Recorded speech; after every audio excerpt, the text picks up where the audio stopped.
Hello, everyone. My name is Joshua Vetivelu, and I am the manager of Ryerson Artspace's gallery.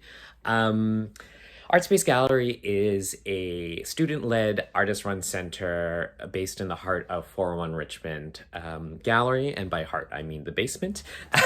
And while we are joining each other virtually today, I would like to take a moment to acknowledge the land that I live on.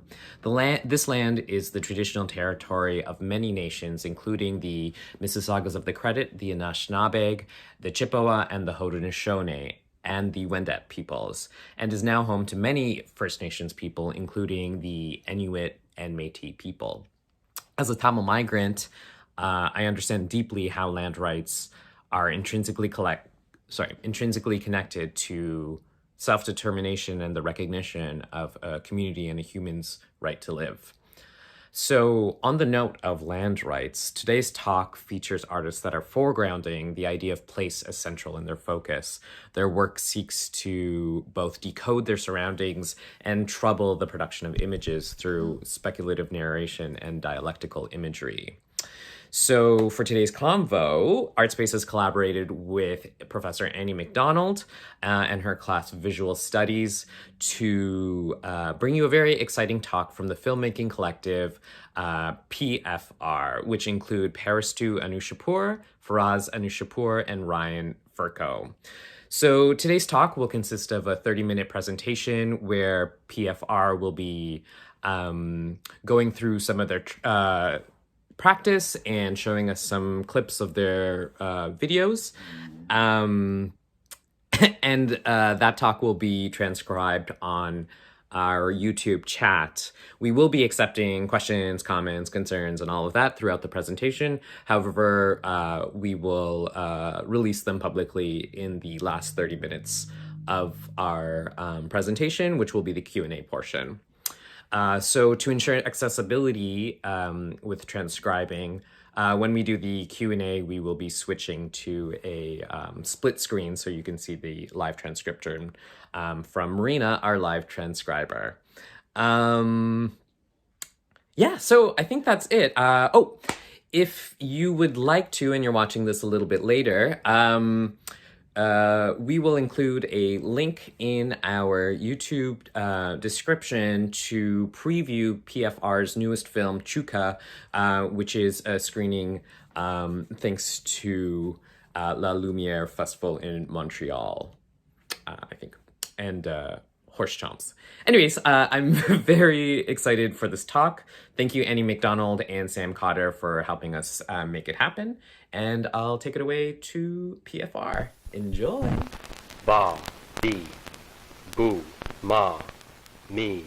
A, e, o, ba, e, o, ma, mi, mo. Pa, pi, poo, ba, bi, boo, ma, me, moo. Ah, e, oo, ma, me, boo, ma, me, moo. Pa, pi, poo, ba, bi, boo, ma, moo. Ah, e, oo. Pa, e, o, ma, mo.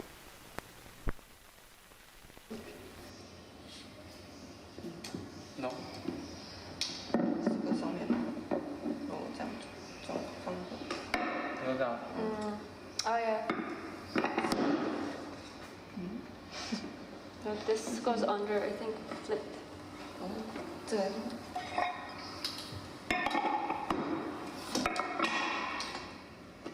好像也不太像。好小哦。难道这个是最下面的吗？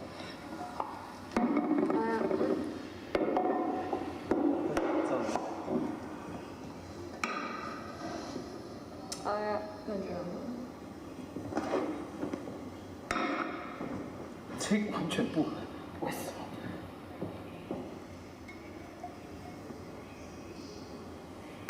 就在那几片。Like, on top?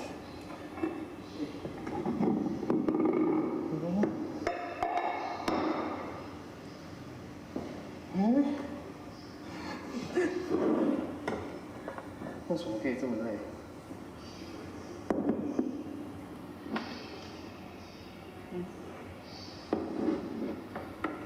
那哪一块？有可能这个是在上面。哦呀。嗯。然后这个应该是在这边。最后这个在这个。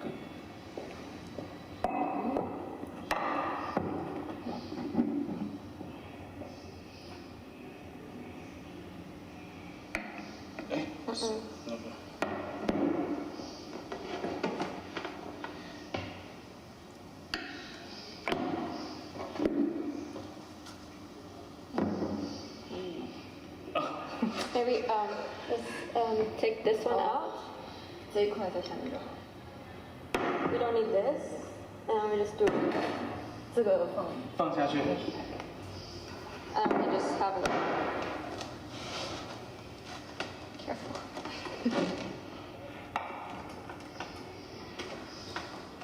不对边。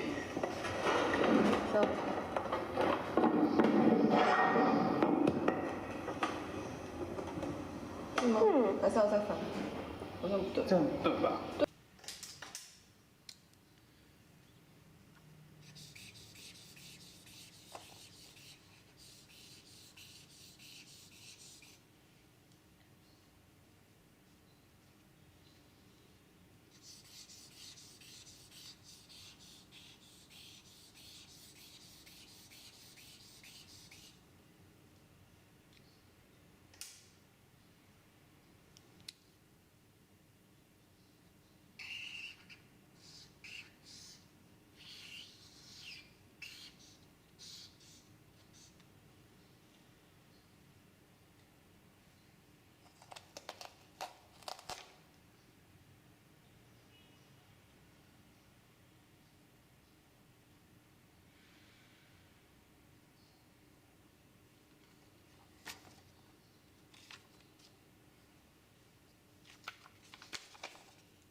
Good evening, everybody, and welcome to our artist talk. My name is Faraz Anoushahpour. This is Parastoo Anoushahpour. This is Ryan Ferko.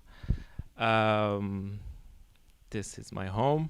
We are broadcasting from here tonight, presenting to you an artist talk. We were asked by Sam Cotter and Annie McDonnell to present an artist talk about our work through the class, and this became a co-presentation with Ryerson Artspace. And we were thinking of ways, we usually think of ways in which we can present our work, and we can kind of think about the format of the artist talk as a way to open up our work and not to define it too much and be more generous. And so for today, we've kind of devised this format of delving into an older work that we did in 2017 called Heart of a Mountain, which we produced in Taiwan. The three of us have been working collaboratively for the past 7 years, and by going through this one project, we're hoping that it kind of gives you an insight into how we work in general by being kind of grounded in this one specific project. Yeah.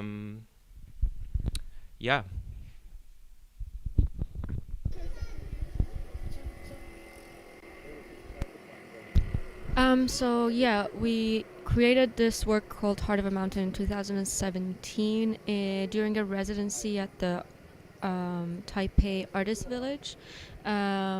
We had access to a studio for 3 months, and at the time that was something that we didn't have in Toronto, and that was really an amazing opportunity for us to play around in space, and we kind of came to a lot of strategies and methodologies that kind of kept going and appeared in different forms in our work afterwards. The way we deal with landscapes and places and narrative of placemaking and ourselves within a place, and how to address that.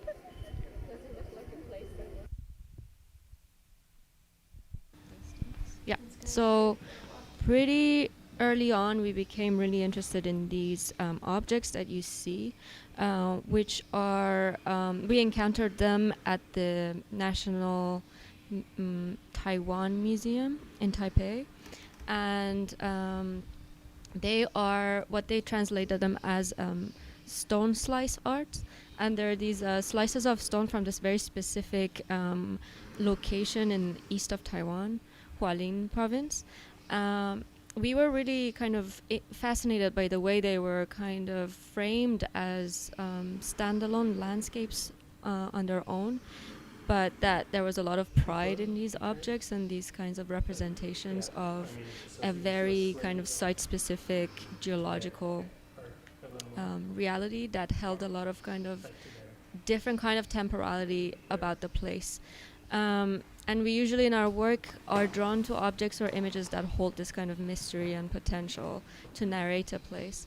And so we followed that thought and we got access to the museum, and we were lucky enough to get access backstage, and we kind of arrived at these rocks as a whole, not as slices, and we saw where the slices were coming from.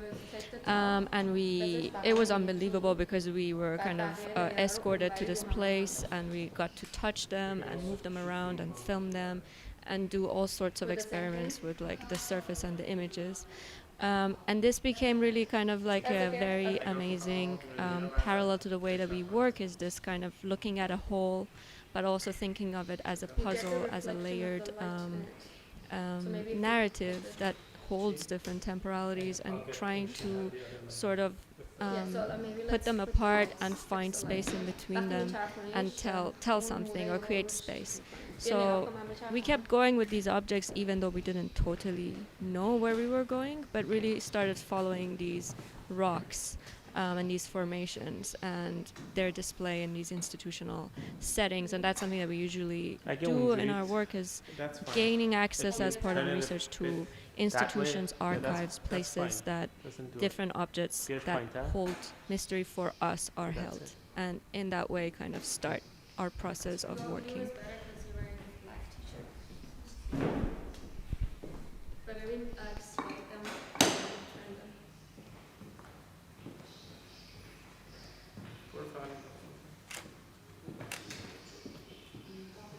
Okay. Turn it up. Oh yeah, that's good. Wait. Brian's doing.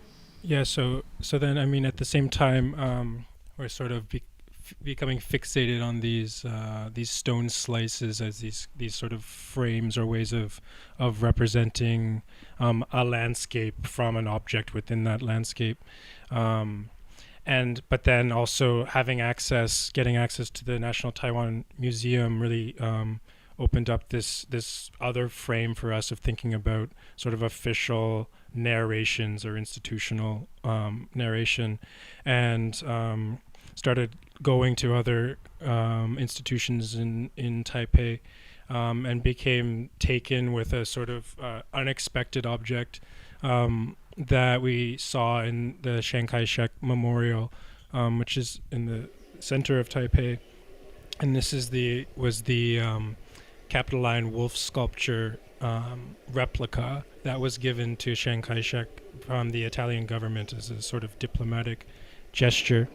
But for us, felt strange to see this sort of displaced, miniaturized replica of the Romulus and Remus sculpture that's in Rome. That is the sort of mythological origin story of Rome. And again, thinking of this sort of object that is meant to represent a history of a particular place, and then in this case is now being brought into a new context. And so this again became a sort of fixation, this quite small sculpture, and seemed like it ran parallel or in opposition to the stone slices as a way of thinking about ways of representing a landscape.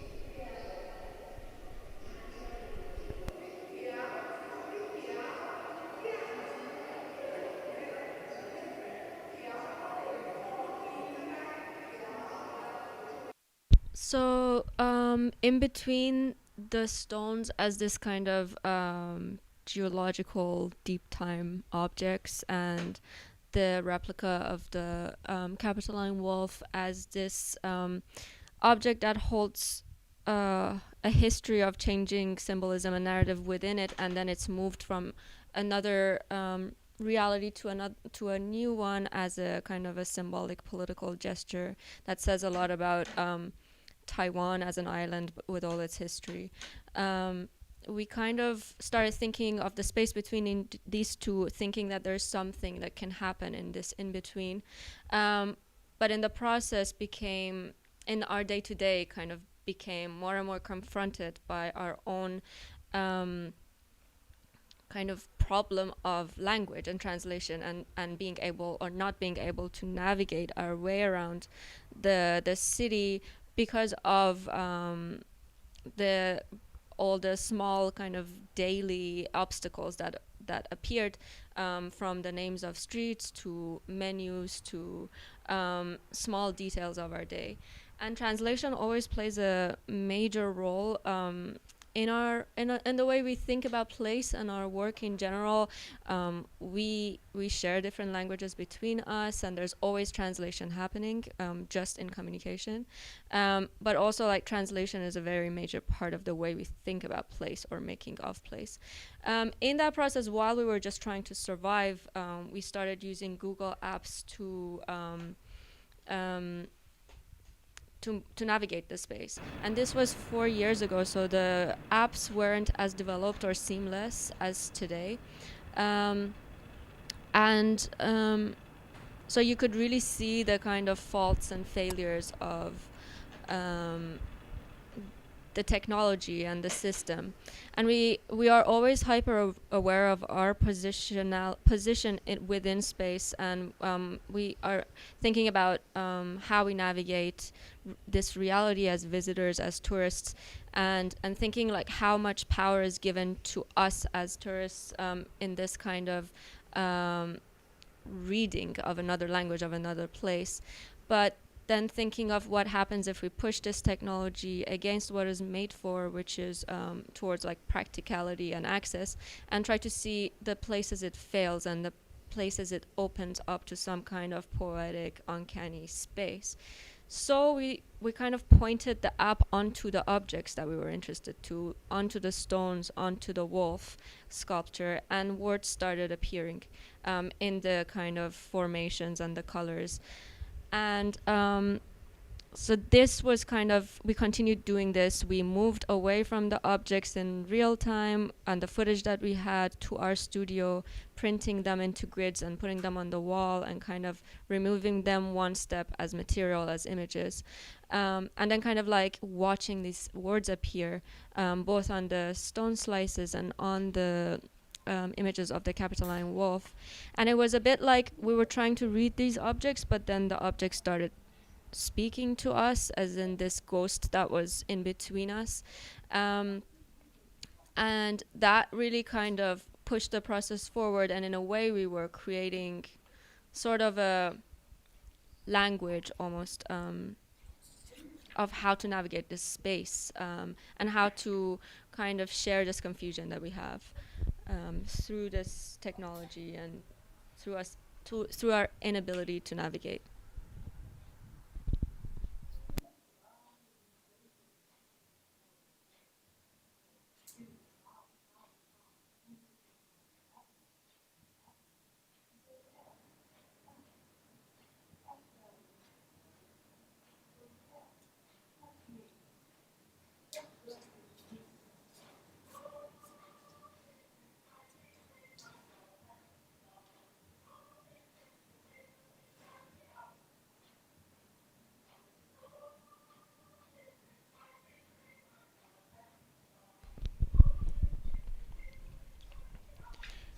Yeah. So when we started thinking about tonight and this talk, I mean, decided we were going to talk about Heart of a Mountain, but then also in that process, I mean, brought us back through these archives that we keep of our own kind of processes, and so you're seeing clips in here throughout this presentation that are sort of, I mean, you're seeing studio process, but you're also kind of seeing potentially works or something on the way to work, and it's something we are experimenting with sharing as this kind of what becomes this sort of mechanics behind the images, behind what in this case becomes a single channel work that mostly is shown in cinema settings, but really also just to I don't know, speak to and think about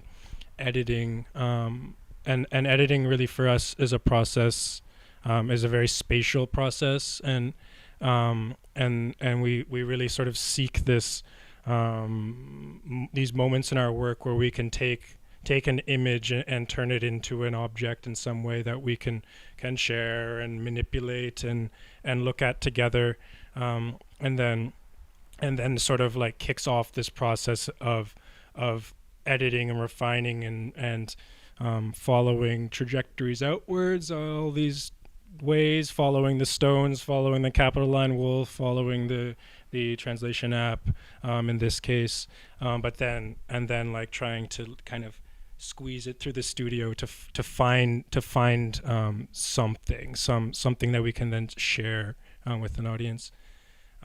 And so, I mean, we're going to, I guess, show you a clip now where we're trying to sort of bring our voice or our visual language and then our like physical voices to this kind of coldness of the Google attempt to understand a landscape. Yeah, kind of like moving back from space, or just space that we shared, and thinking about some of the more kind of back to the screen that we can then share with an audience, and the techniques that we know of, including voiceover and thinking about SRT files and text. And after we started transcribing all these words that were appearing on the images, we kind of moved more back into the filmmaking techniques that we know, and we started a series of experiments there that you can see some now. Public, yes, public, Queen, escape, public, escape, cloud, public, yes, cloud, to escape the cloud, suffering from cloud, public, complain, medical, public, pulse,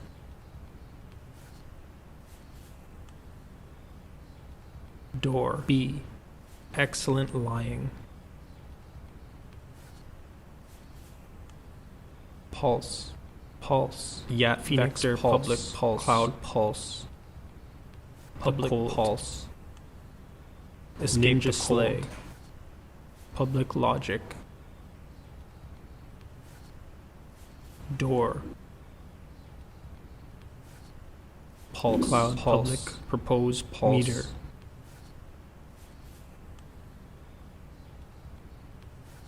pulse,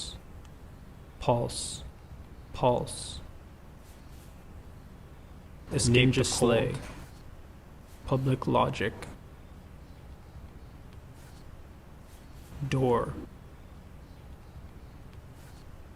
pulse, cloud public propose pulse, meter,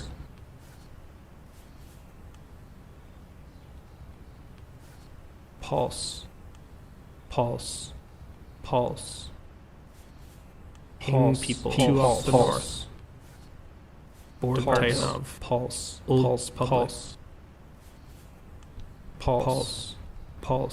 pulse heart,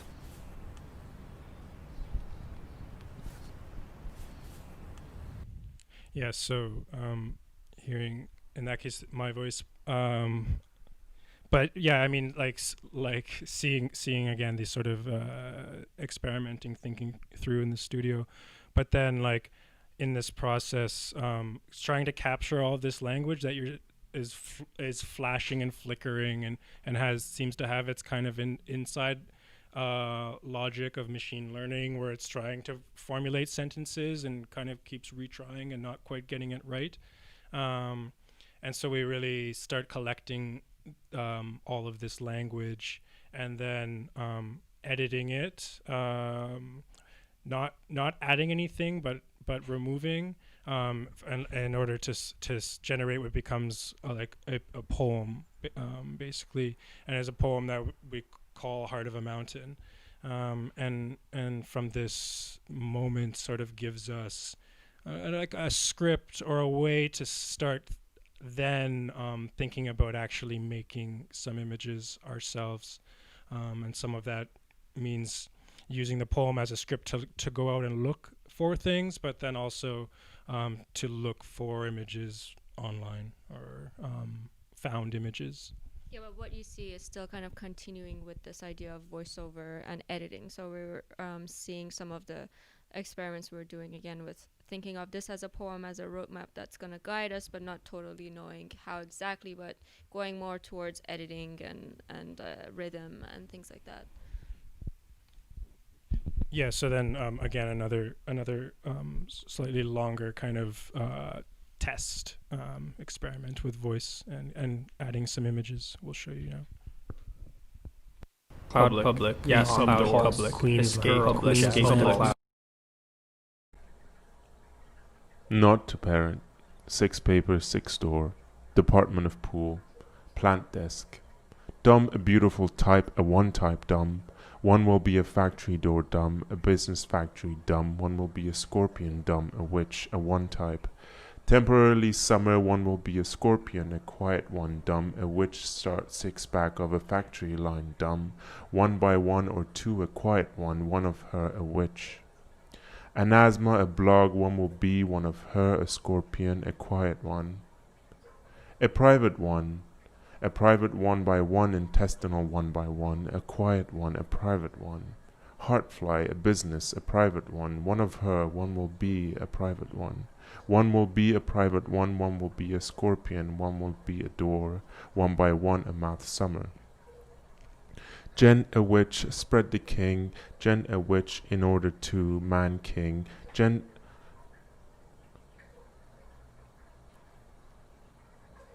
fierce meaning, fierce heart, Jane, fierce meaning, fierce heart, plus fierce, order have the second, the second, the second. Have order, have Jane, have, read the words. All fierce, work fierce, Jane, as the second fierce, Jane, heart 8. Into the bird fierce, learn the second fierce. Jen, plant a 2 second, Jen, plant a 2 second 1, Jen, plant a 2 second 1 still, Jen, people and death. Fish 2 of the convex, fish 2 of the convex, the second death. History of the 2, history of the dead. 1 to 2 Farther Hill, floating 1 to 2 season busy dead. Throw to Summer Hill, public drive. Pro color, 3 public, pillow, a hung, a 1 will be a hung, a 1 will be a paper 3 lines of a crab. A less score, a 1 by 1, heart of a people, price. A bar, an oath, a 2, tried 1 by 1 addiction, stale 1 by 1. Cho 1 by 1, B make 1 by 1 caring, commission 1 by 1, Eve heart 1 by 1, 1 or 2 or heart, used to 1 by 1, discovery of a large heart, heart of a mountain, the second one, is 6, 11 workers, the second one, 11 workers Shanghai, heart of a solitary, July 1st, 2001, a note of a heart of a large Shantou cap. Work, tile, 1 by 1, the second one, Jen, ode to 1 or 2, oath and order normalized. Aversion, public man, rare man, lessons, pill, a lie. Australia, a public shout, jazz, stop the will, fire melon, aversion. A soil cum coconut bag, 1 by 1 ton, 1 by 1 fine child, a neighbor, a how or a kiss, in order to fug one another, in order to fug each one, in order to fug each 1 by 1. Take ode to one by one, a Bath buckle for quiet. Two will text in order to destroy one by one. First will Heartsman, Emperor Scorpion, a one by one, a scorpion, a witch. Has been on one by one girl, a new one from work, kidney, a ton of neighbors, a ton of kidney neighbors. The second one will, a second one two, a second one from two, a paid a two less. Will the state, one by one, three can be, a bleeding people, a one or two, a convex, a second leg. One will be a death, one will be a death of two, one will be a death of more than two, one will be a death of more than a sprinkle. One was death, and every a few. Two tripod legs, a three rainbow, a group of one Burman mouth, a west fire, a convex. Two less embroidered. Go to bone, what order to, hop. So yeah, as you can see, this was from the process that we were still very mesmerized by this, like words and kind of sentences that was coming out of these objects, and really going with giving them voice and reading them or formally using them as a rhythm, as a way to edit material that we shot. But one of the things that is I think for us at least good with having space and time to sit with material in space and watching them is that you kind of move away slowly from the seduction of it in the moment. And so that's what happened in this case with us, is like, okay, the sentences are amazing and this poem is beautiful and strong, but we decided to have it run underneath what was to become the work, and not so we wanted it to guide it, not to necessarily drive it formally. And kind of so started more and more, it's like, okay, let's use this as a roadmap, but let's think about the images that the sentences or these words are invoking, and follow that as this kind of strange practice of being guided by some kind of combination of this object sort of driving us, but also the technology, but then kind of really coming back to our own bodies and to our own like subjectivity and the place that we were actually in, and trying to make a film about this poem, but not use the words necessarily as the main drive. But then also another way to get far from this machine or that sense of kind of the coldness that came with that aesthetic was to think of some way of like tactile way of signaling or signing language and communication. So you see that in the final version of Heart of a Mountain, there's this finger that is trying to trace words from the poem onto its own hand. It's like a finger on the skin trying to write. And that was also our and it kind of gives it a structure. So we come back to these moments that includes parts of the poem, but you don't hear it all. You just then see it, what is for us an intuitive kind of poetic movement navigating this text. But at times kind of, so for that we then moved outside of the studio, looking for images in our immediate surrounding, but then traveling to find some more specific images, and then sometimes finding footage that wasn't ours, that for parts that needed that in our brains. So you're gonna see now a clip from the film so it can show better what I'm trying to say, basically.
下面这个曲子是高山青。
语是嘴说，厨房是因为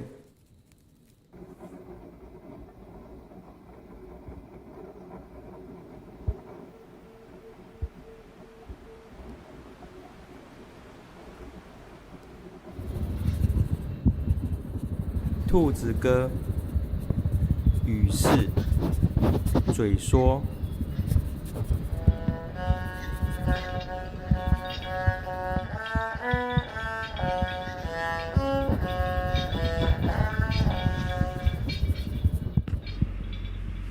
That's the one I think maybe we have in challenge. I mean I can I choose another word. Maybe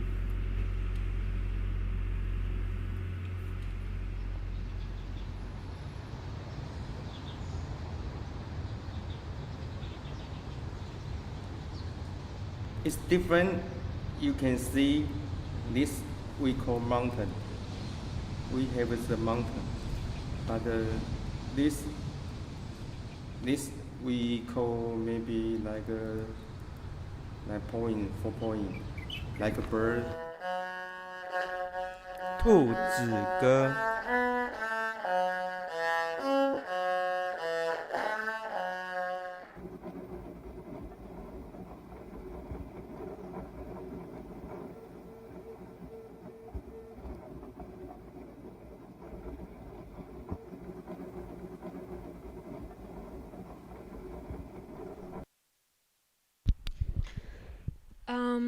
So yeah, this was a clip from the actual film, and here you see what I was talking about with the hand tracing words, and the words that is being kind of traced on the skin is from the poem that was generated from the stones, and what is being subtitled underneath it is from the poem that was translated or generated from the wolf sculpture. So there is this kind of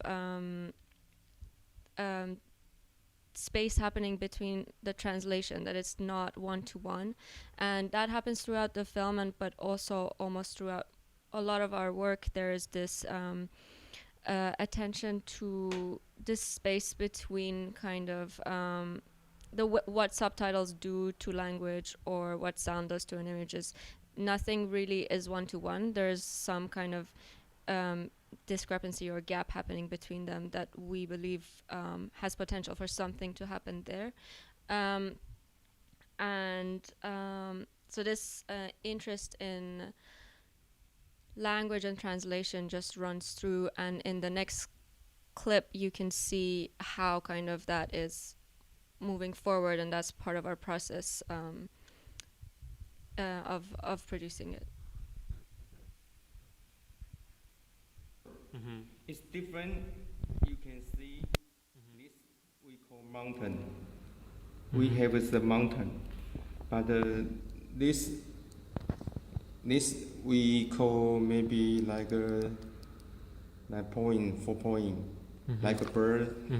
Maybe the. Does it matter which bird it is? Yeah, we all call it The doesn't bird. matter the Okay. bird. Mm-hmm. Yeah, the bird. No, this word is Chinese. We call the bird. Mm-hmm.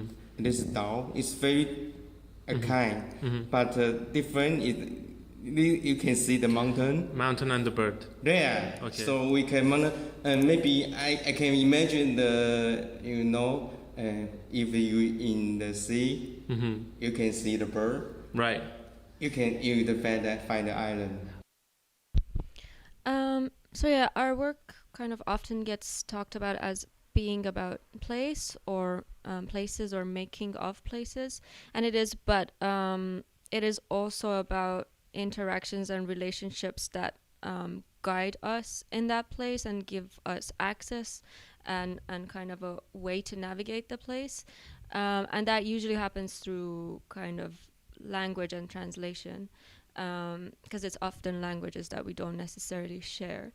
But these moments, and you can see that happening in all of our work, from the very beginning one, that is a postcard being live translated, to Chooka, maybe some of you saw, that is this kid taking us around, who becomes the main kind of guide of the film. So within these films about place, there's often mini portraits or a portrait about a relationship. And in this one is the person that you just heard, Hector, who was the guardian of the place that we were living in for the 3 months that we were there. And he often worked night shift, and he would sit there and practice English. And we slowly became friends, and once we had the poem, we shared it with him, and he read it, and then he read it out to us, which was really nice. It was the first time we heard it in its actual language. And he thought that it was bizarre and strange and made no sense, but he kind of entertained us in the process and in the kind of in the project that we were on. And then he started explaining to us this kind of imagery within traditional Chinese characters, and you can hear him in the main film and also in our footage that we just show you, explaining that the word for island is a bird inside of a mountain. And that kind of made a lot of sense at that moment to us, having had the process that brought us to the poem. Is like finding words in images and then following the images that the words provoked, also being on an island, trying to kind of find our own language to articulate something about ourselves being there, and the disorientation that happens in that. So this pictorial way of thinking about language was very fundamental, but also his translation. So we usually take these moments of translation not because they are the official truth of something, or we think that that we need a perfect translation. We follow them because it is a kind of remain of a real interaction that we take as the truth and we follow, and the film follows. So that is another example of how it happens in Heart of a Mountain, but it happens in other forms. In Chooka, we followed Puria, this kid, and we don't question his observation or what he's telling us. And in Buntaku, we also follow a tone of translation and what is said, and we don't double check it, we just go with it because we have a relationship with the voice, which is kind of a way of working that we kind of tend to follow, makes sense to us.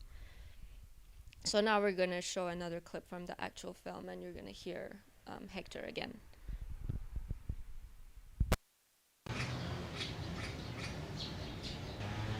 There, so we can maybe I can imagine if you in the sea, you can see the bird. You can find the island.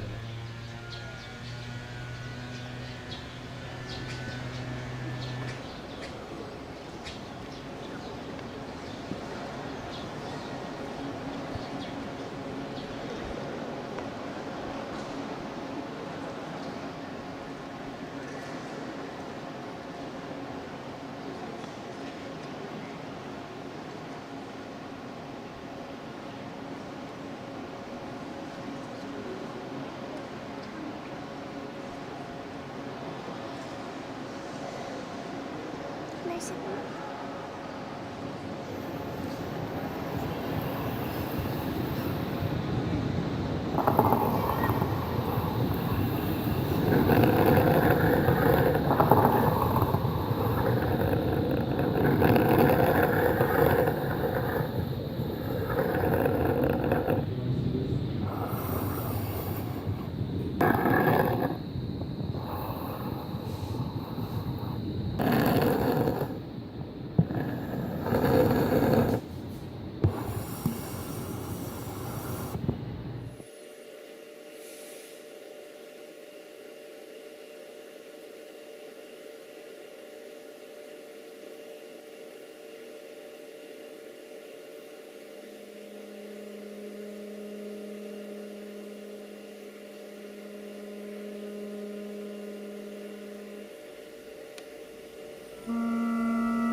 Oh, hi.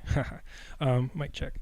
Yeah, and so I mean, this sort of, I mean, we're sort of summarizing, concluding, looking at Heart of a Mountain right now. But yeah, again, just to sort of reiterate this like iterative process that sort of appears throughout our work, throughout the years. I mean, of sort of looking to official narrations or institutional frames as one sort of point of tension alongside our own kind of archiving of relationships that we're developing with people and complicating that through, I mean, language and translation, and finding this sort of, I mean, like a common language of confusion that we sort of generate our images from. So we're operating, thinking in relation to landscapes, but we're really suspicious of narrating them too specifically and allowing this sort of multitude of ways of talking about one place to appear in this kind of confusion. And yeah, so I mean, in this kind of pandemic moment, we've had the chance to present some of our work online recently. And so an earlier work, Buntaku from 2015, was recently screened by VTape, and it's no longer online, but through the curatorial incubator, you can find another talk of us talking about that film, which is again, Parastoo has mentioned, set inside of a translation of a postcard. This time is in German to English. And more recently, just a few days ago, we presented part of a commission, or an iteration of a commission through Mercer Union, a project that we call Arriving Elsewhere, which also, thinks about landscape and representation of a place, but in this case pushes it into a direction of more refraction through 8 other collaborators. So there's 11 of us making work together. So if you're interested in seeing some of what that could look like, you can find that project Arriving Elsewhere through Mercer Union. There's sort of fragments of it that are being shared online. Yeah. And Chooka is on YouTube. And Chooka, right. And Chooka, which is a film we made in 2018, which is right now online. You can watch in its entirety as being, Josh mentioned this at the beginning, and is also, the link is on the Ryerson Artspace website, is being presented by Visions in Montreal, and you can watch that film in its entirety until November 25th, which, again, different landscape context, but echoing with some of these sort of processes that we're outlining here tonight with you from Faraz's house. Yes, thanks again to Ryerson Artspace, to Sam and Annie and everyone for tuning in. So we're just gonna play a clip for 2 minutes if you need to refresh yourself or get a glass of water. We'll be back for a period of Q&A, and I'm gonna be reading, we're gonna be reading the questions from the YouTube chat. So if you have any questions, please leave them there, and yeah, we'll see you in 2 minutes. Wait. And Faraz was operating this interface, that's why he didn't speak. Yeah.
Here we are. Okay, so we were trying to figure out this. We're back.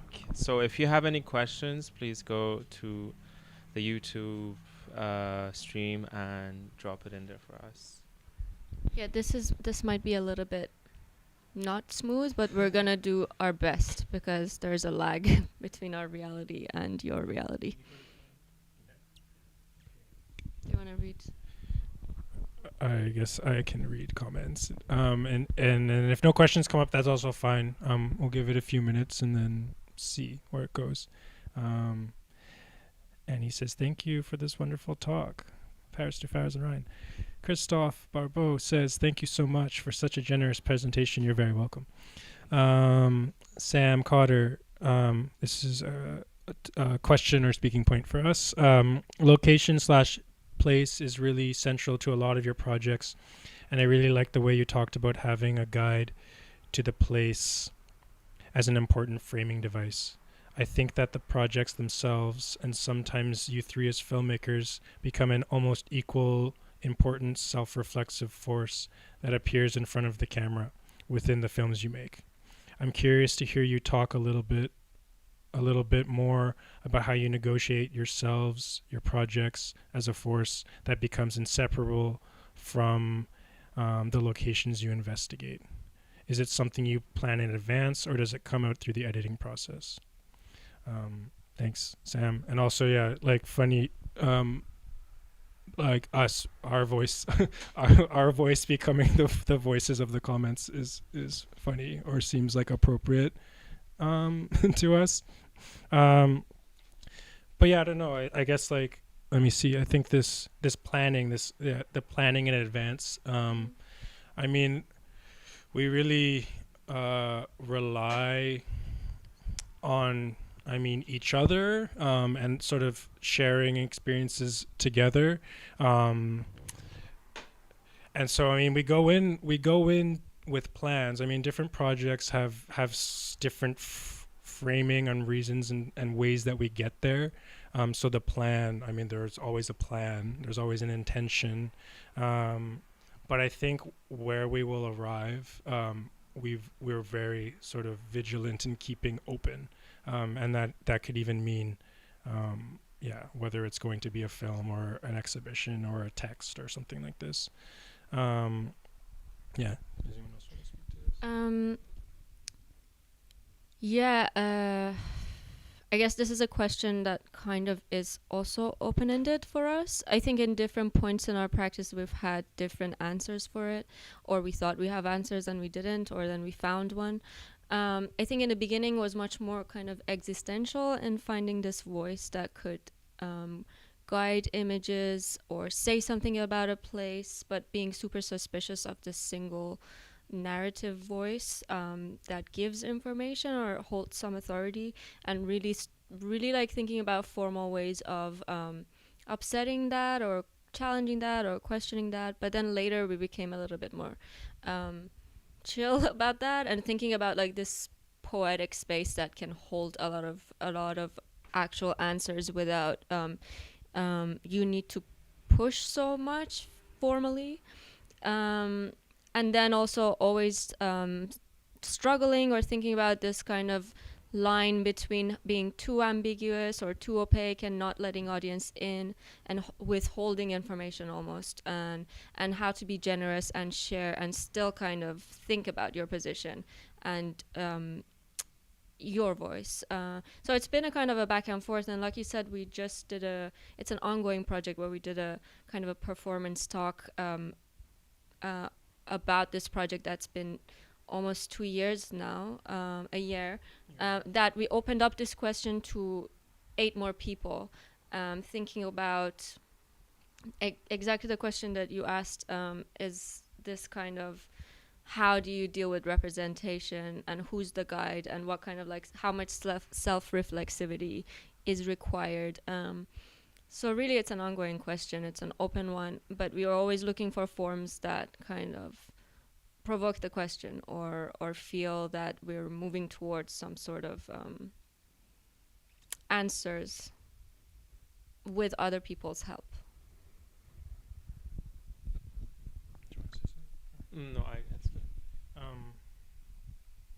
Just reviewing what's here. Andrea says, love that ambiance of bird and park and sax. Ryerson, thank you. Artspace, thank you so much for such a great talk. What are some of the considerations that you make around sound in the editing process? Do you want to talk about sound or? I think a very important part of how we work is that sometimes sound is very central and it guides the project quite a bit. And in this case, I think it started with like going from the text to the voice, and so the what we were playing with the voice was quite central. But on top of it, I think we're very much treat sound as equally to image, and like really let sound guide us, and it just opens up a different kind of place for us and space for us. So the kind of range of sound that you hear is and we're interested in different textures of sound, not the most correct sound or the best way of getting sound from a place, but because I think there's a lot of kind of texture and subjectivity that gets passed on through these different devices. They all have their own kind of perspective, and so we're really interested in that. you know, going from like the iPhone recording to a proper recording of a sound in a park, to something really close to your body, to a sound being turning into noise. And I think these kind of like we really like play and work with these textures and layers and modes of listening. And I think because a big part of it is also being in a place and listening as a practice that we do. So was there something you wanted to add? No, that's I think we're having a tech check with the captions. If you can check it. Sorry, everyone out there with the caption on the side. Seems like it has frozen.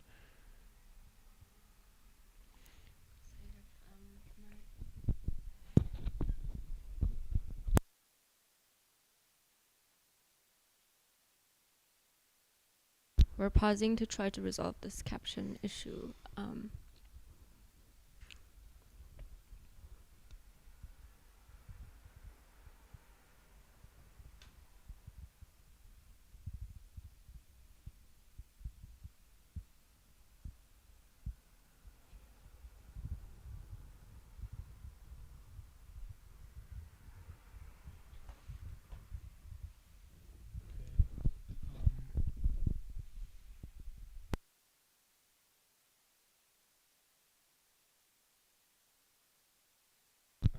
We're just going to wait for one more moment to see if we can fix this transcription on the side here.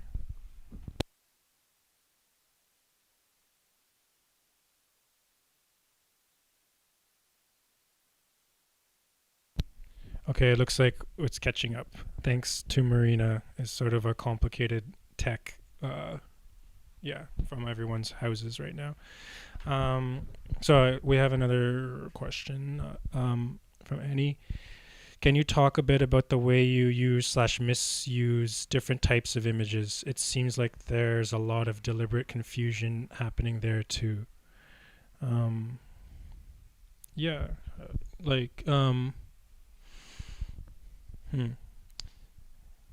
Using and misusing. Yeah, I'm not sure. I think, I mean, like maybe this sort of. In terms of, I think, in the same way that I maybe like misplacing it or finding another place for these images to exist on a surface, or like finding new surfaces for these images. I think that's something that we try to work with a lot, be it an image that we shoot or be it an image that we find online. I think these images go through cycles that be it like if we project it on a wall and we record it again, or like we pass it through things that sort of like we start to internalize, and they kind of step into another place, so they're kind of misplaced, you can say. And in that, I think they also enter into a different kind of temporality that is not referring to the origin of those so much, but also they begin to feel closer to us. And you can see the same thing happening with the voice and the text and the poems. Like these processes happen, and then we feel like, oh, this is too cold, this is too far away from us, or this is too close to us, and we need to put it far away. It's just placement, a way of placing things around us, and a lot of that happens through a kind of a very spatial process of sending an image out from a computer to another feed, and then back into the computer again, so that through this refraction, the image is also refracted again. So not in a literal way, but that's how I see it. Yeah, and also just like this idea, or in the question of deliberate confusion. I mean, like there is confusion, and there's a sort of openness I think we have to us being confused, but I don't think we set out to be confusing or to confuse an audience. Is I like this sort of tension Parastoo brought up in another answer to a question of I mean, this like where to be opaque and where to let an audience in, and trying to sort of find that tension between the kind of mystery or question that we have but then also like letting it be open somewhere so an audience can interpret it in their own way. And I mean, that's always kind of negotiated, and some works it feels different than others, but it's not like necessarily deliberately trying to confuse, but it's trying to find I think something open. But yeah, and I think maybe since this is in the context of a class, just looking at what we've done or how we're moving from one project to the next, and how some of these strategies are more resolved and less resolved in different work, but they kind of continue on. And so this question of confusion or how to share images, basically, first of all, like, because we're collaborating with other people's images within each work, for us this process of reiteration and materializing the image is kind of essential. But then for example, in Chooka, there's a text accompanied with the film, and the way it starts is like, you watch the film and you don't understand anything. You think you don't understand, but you feel something, and something is moving you. And that is the hope, is like, yes, you get confused, but the intention is you feel something about a place, or think about something, or some questions arrive. And that's just kind of illustrating our perspective, because we have nobody else's perspective. Like, this is what guides us in the work, and just kind of like sitting with this confusion, and in different moments finding different forms for it. I think it's been instrumental in our movements until now. Annie just sort of reiterating or expanding, saying maybe translation or staying between things more than confusion.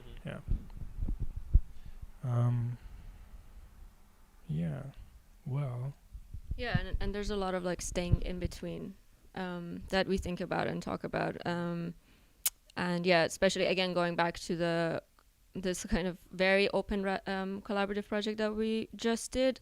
A lot of the conversation was also about this in between space, between individuals, between landscape and representation, between language. And for us, it's a very productive place to sit and think.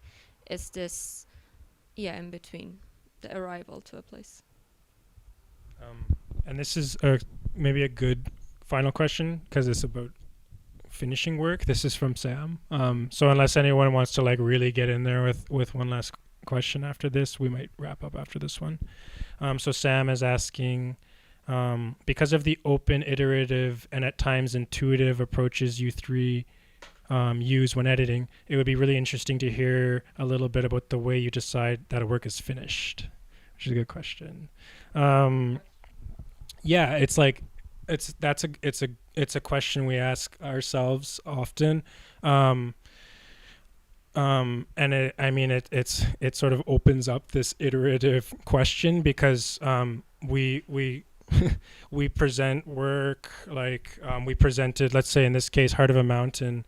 We showed it in Taipei, and then it was shown again in some other festivals in other cities. And then like that was sort of I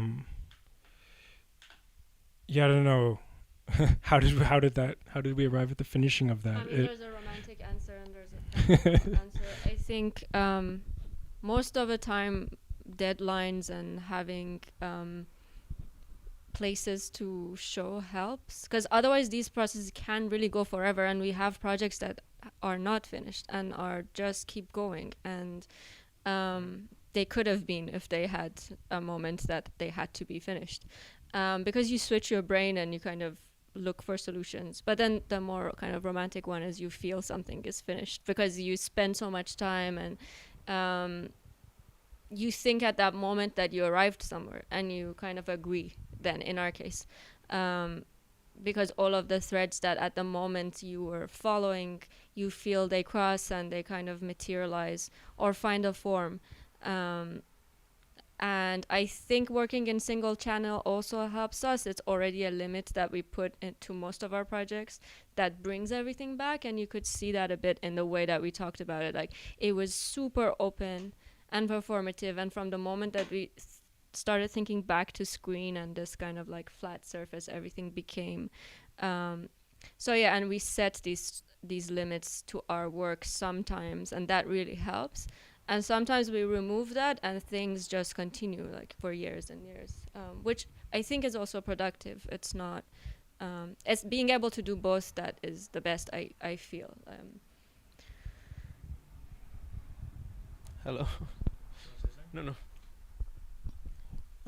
Yeah, and again, just like the this process, or like when there's a chance to talk about work, it allows us to go back through it and see what's still alive within it. And so it's like, yeah, there's Heart of a Mountain, but then there's other sort of openings there for us that maybe weren't finished or feel like still are seductive to us.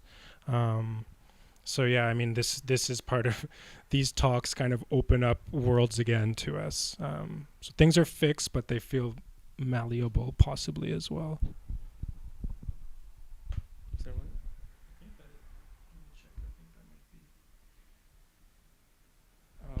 Last question. Any tips for emerging creative students in working collaboratively?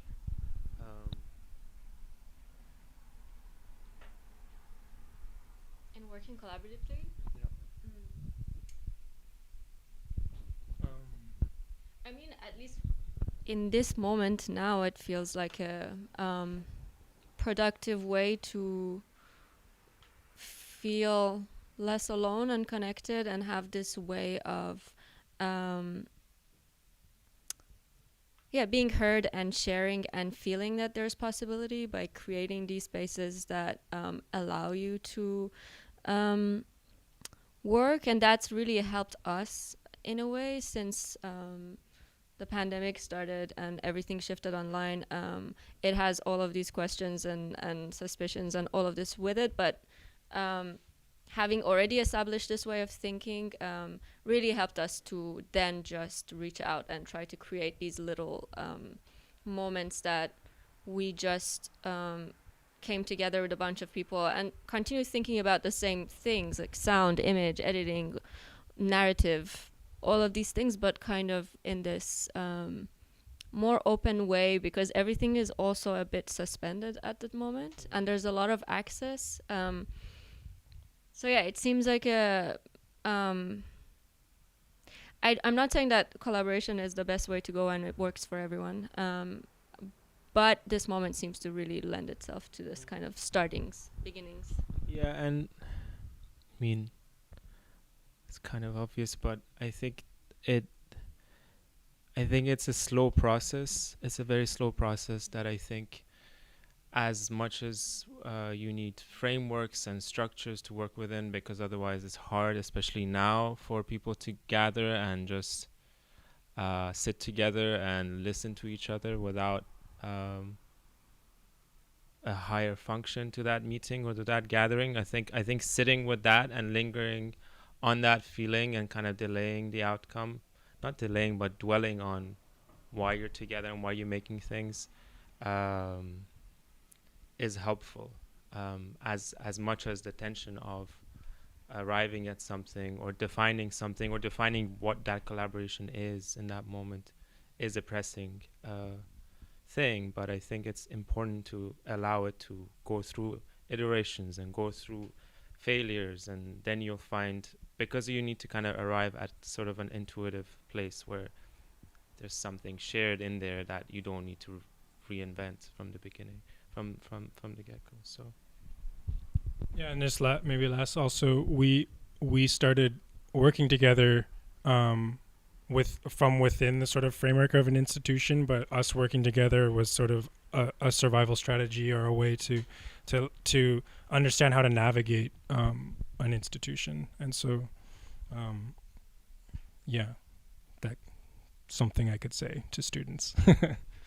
Yeah, and it's a moment that you can reach outside of the local pretty easily and find like these conversations from your room that expands way beyond, and then you can do these live things that you can really create a lot, like thinking about breaking through these surfaces that we are faced with every day, and now we're kind of like, we have to create through these spaces. So it's been challenging, but now it's becoming more and more sort of exciting, I have to say. Yeah. Hopeful message. Yeah. So I guess we will say good night and thank you to everyone. Thanks again to Annie and Sam and Josh and Marina on the transcription. And thanks for everyone who listened. Thanks, everybody.